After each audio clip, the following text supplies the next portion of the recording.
If you've been trying to buy a home lately, you know it's been, well, tough. But what if I told you the biggest barrier wasn't just about the money, but about what's going on in our heads?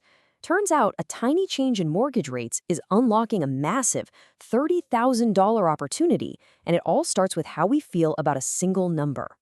So let's talk about the psychology of pricing. You know how something priced at $6.99 feels so much cheaper than something at $7, even though it's just a penny?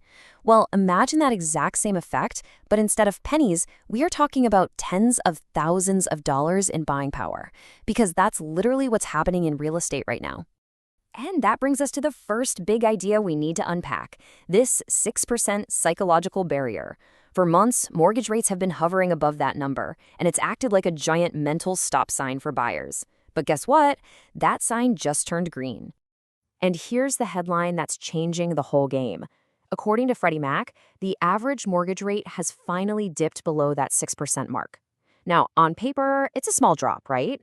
But mentally, for homebuyers, it's huge. It feels like permission to start looking again. This quote from Zillow Research absolutely nails the human side of all this. We just love round numbers. Crossing that 6% threshold works like a powerful mental trigger.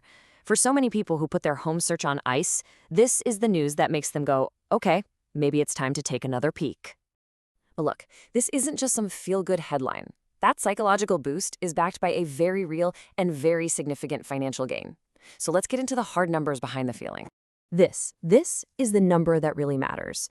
$30,000. Thanks to falling rates over this past year, that's how much extra buying power a typical household has gained. Just let that sink in for a second. So what is this buying power boost exactly? Well, it's actually pretty simple. Because mortgage rates are lower, a median income household can now afford a home that's $30,000 more expensive than they could a year ago. And get this, they can do it without needing a single extra dollar in salary. Okay, and this is where it gets really transformative.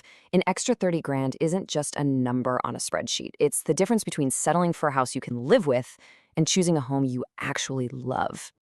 This really breaks it down perfectly. On the left, that's the reality of settling when your budget is stretched thin, right? You're making compromises, maybe giving up on the good school district or forgetting about that home office. But with that $30,000 boost, you shift over to the right. All of a sudden, that better neighborhood is back on the table. That extra bedroom is actually possible. Your search stops being about what you have to give up and starts being about what you can finally choose.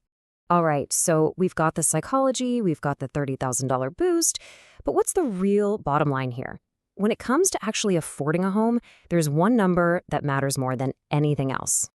And there you have it.